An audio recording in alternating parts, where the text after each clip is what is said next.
नमस्कार दोस्तों, स्वागत है आपका हमारी चैनल में जीएसटी है गेट सेट टू इन्वेस्ट। अगर आपने हमारे चैनल में फर्स्ट टाइम विजिट किया है तो यहाँ पे सब्सक्राइब करना मत भूलना।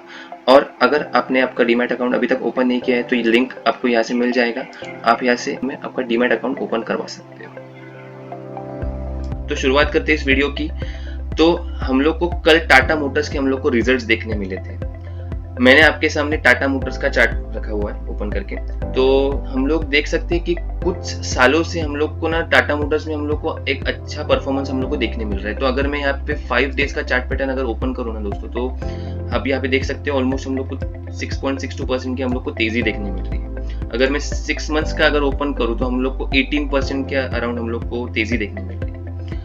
अगर 1 ईयर का हम लोग अगर चार्ट पैटर्न देखें तो 27% के हम लोग को रिटर्न्स मिल रहा है। 27% एक ईयर में हम लोग को, मतलब ये हम लोग अच्छा कह सकते हैं। ठीक है दोस्तों, अगर हम लोग 5 ईयर्स हम लोग देखें तो यहाँ तो हम लोग को सिर्फ 68% ही नजर है, क्योंकि इधर से कैलकुलेट होकर हम लोग इधर तक देखते हैं, उसका एवरेज निकलता है। लेकिन यहाँ पे आप देख सकते हो ये जो शेयर है, शेयर प्राइस हम लोग को ऑलमोस्ट 65 के आसपास हम लोग को देखने मिला था ड्यूरिंग कोविड टाइम। और उसके बाद जो शेयर में जो रैली हम लोग को देखने मिली है ना, हम लोग यहाँ पे आप देख सकते हो ऑलमोस्ट 686% के आसपास के हम लोग को रिटर्न्स देखने मिल रहे हैं। ठीक है, सो मतलब ये जो तेजी हम लोग को देखने मिली है, इसके पीछे बहुत सारे रीजंस हैं। तो ईवी सेगमेंट में इनका जो मार्केट शेयर का कैप्चर होते हम लोग को बढ़ते नजर आ रहा है, वो एक इनका मतलब एक रीजन है। और इसके बाद जो जेएलआर का जो परफॉर्मेंस है, जैगवार एंड लैंड रोवर, इनका जो परफॉर्मेंस है ये भी इनका बहुत इम्पैक्ट होता है इनके परफॉर्मेंस में। तो एक ये देखिए, मैं इनका जो कल का जो हम लोग को रिजल्ट्स देखने मिला था उसके ऊपर हम लोग चलते हैं। तो यहाँ पे आप देख सकते हो कि इन्होंने डिविडेंड एंड फाइनेंशियल रिजल्ट्स का इन्होंने अपडेट यहाँ पे दिया हुआ है। ठीक है, कल जैसे ही मार्केट मतलब बंद हुआ उसके बाद हम लोग को रिजल्ट्स अपलोड होते देखने मिले थे। तो यहाँ पे इन्होंने फाइनल डिविडेंड ऑफ ₹2 पर इक्विटी शेयर हम लोग को अनाउंस करते देखने मिल रहे हैं। तो ये मतलब है ना, इसके ऊपर बहुत सारे एनालिस्ट और बहुत सारे न्यूज में इसके ऊपर खबरें आई थी कि 7 सालों के बाद इन्होंने डिविडेंड अनाउंस किया।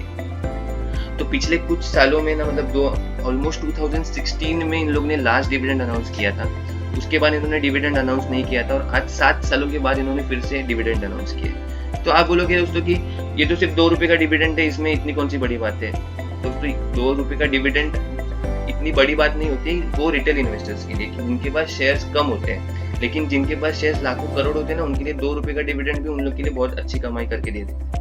ठीक है, लेकिन वैसे भी हम लोग का डिविडेंड बोनस स्प्लिट इसके ऊपर ज्यादा फोकस होता नहीं है। रिजल्ट्स कैसे आए, परफॉर्मेंस कैसा है, ग्रोथ है कि नहीं, इसके ऊपर हम लोग को ज्यादा फोकस करना चाहिए। तो ठीक है दोस्तों, मैंने यहाँ पे इनके रिजल्ट्स ओपन किए। ठीक है, तो चलिए सीधा हम लोग रिजल्ट्स के ऊपर चलते हैं। तो यहाँ पे मैंने इनके स्टैंडअलोन जो रिपोर्ट्स हैं वो ओपन किए। तो इनका है ना स्टैंडअलोन और कंसोलिडेटेड, ये दो टाइप के रिजल्ट्स हम लोग को पढ़ने हैं। सो बेसिकली क्या है, स्टैंडअलोन जो है इनका जो इंडिया का जो बिजनेस है वो ही इसमें कवर होता है, और कंसोलिडेटेड में हम लोग को जेएलआर का परफॉर्मेंस एक कंपोनेंट हम लोग को ऐड होते देखने को। तो अगर स्टैंडअलोन की पहले बात कर लेते हैं फॉर्मेलिटी के लिए, तो अगर टोटल इनकम अगर हम लोग देखते हैं तो मार्च क्वार्टर में हम लोग को, मार्च 2023 के क्वार्टर में हम लोग को 20,384 करोड़ के आसपास हम लोग को देखने मिला था।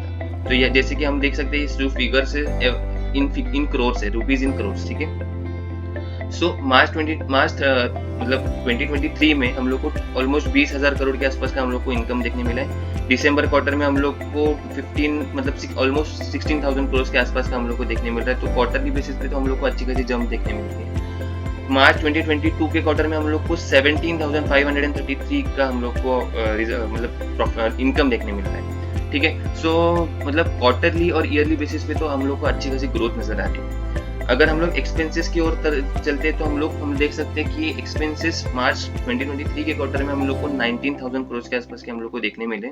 दिसंबर क्वार्टर में 15,406 के आसपास थे, और उसके मार्च 2022 में 2021 के आसपास हम लोग को देखने मिले। तो एक्सपेंसेस में भी हम लोग को ग्रोथ नजर आ रही है, क्योंकि जैसे जैसे आपका प्रोडक्शन बढ़ेगा, जैसे जैसे आपकी डिमांड बढ़ेगी, आपके एक्सपेंसेस भी, मतलब अभी टाटा मोटर्स कार्स बनाती है तो ऑब्वियसली उनके कार मेकिंग में उनके एक्सपेंसेस ज्यादा होते रहेंगे, तो उसकी वजह से एक्सपेंसेस भी बढ़ने ही वाले हैं।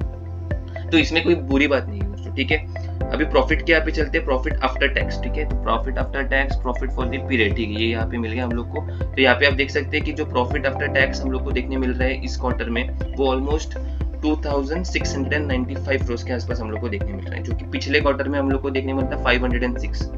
तो बहुत ही बड़ी हम लोग को जंप देखने मिल रही है। ऑलमोस्ट 2000 करोड़ से हम लोग को प्रॉफिट इधर इन स्टैंड अलोन मतलब इंडिया के बिजनेस में हम लोग को देखने मिल रहा है।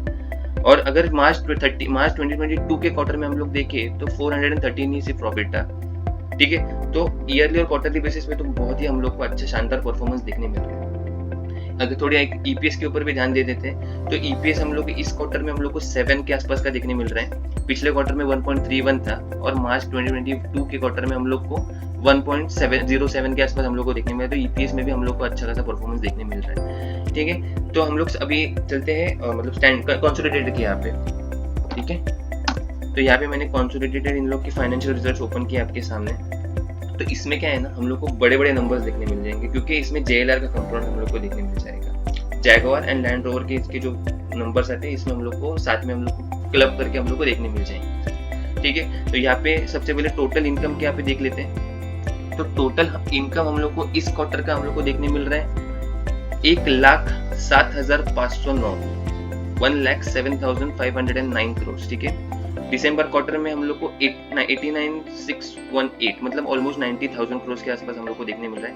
और 31 मतलब मार्च 31 2022 में हम लोग को 79,000 मतलब 80,000 के करीब मतलब 90 80 और अभी जो है वो 1,07,000 मतलब हम लोग को 1 लाख के ऊपर ये बार इनकम हम लोग को देखने मिल रही है। ठीक है, और अगर हम लोग एक्सपेंसेस देखें तो एक्सपेंसेस में भी हम लोग को ऐसी ही ग्रोथ नजर आ रही है जैसे हम लोग को स्टैंड अलोन रिजल्ट्स में हम लोग को देखने मिल रहे थे। तो एक्सपेंसेस भी यहाँ पे हम लोग को 1 लाख करोड़ के आसपास 1 लाख करोड़ के ऊपर हम लोग को देखने मिल रहा है, जो कि पिछले क्वार्टर में हम लोग को 86,000 करोड़ के आसपास था। और मार्च 2022 क्वार्टर में हम लोग को 78,000 करोड़ के आसपास हम लोग को एक्सपेंसेस देखने मिले। ठीक है, तो प्रॉफिट अगर हम लोग इस बार का देखें टोटल, तो प्रॉफिट यहाँ पे प्रॉफिट फॉर द पीरियड, ठीक है, यहाँ पे मिल गया प्रॉफिट फॉर द पीरियड। तो यहाँ पे हम देख सकते हैं कि 5,496 करोड़ का हम लोग को प्रॉफिट इस बार देखने मिल रहा है, जो कि पिछले दिसंबर क्वार्टर में 3,000 के आसपास था। और मार्च 2022 क्वार्टर में तो हम लोग को लॉस में देखने मिला था, 992 करोड़ का हम लोग को लॉस देखने मिल रहा था। तो ये कंपनी लॉस से इस साल हम लोग को 5,400 करोड़ के प्रॉफिट में हम लोग को देखने मिल रही है।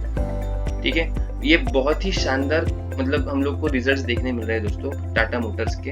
तो इसका जो हम लोग को रिएक्शन देखने मिलेगा ना, वो हम लोग को मंडे पे देखने मिलेगा। मंडे को मतलब ऐसा नहीं है कि सबको ही रिजल्ट्स अच्छे लगेंगे, सबको ये बुरे लगेंगे, ऐसा नहीं है, वो मिक्स रिएक्शन रहता है। लेकिन जो मैक्सिमम मतलब हम लोग जो एस्टिमेट्स होते हैं उसको तो इसने बीट कर दिया, ऐसा हम लोग कह सकते हैं। ठीक है, सो देखते हैं दोस्तों मंडे को इसका रिएक्शन कैसे मिलता है।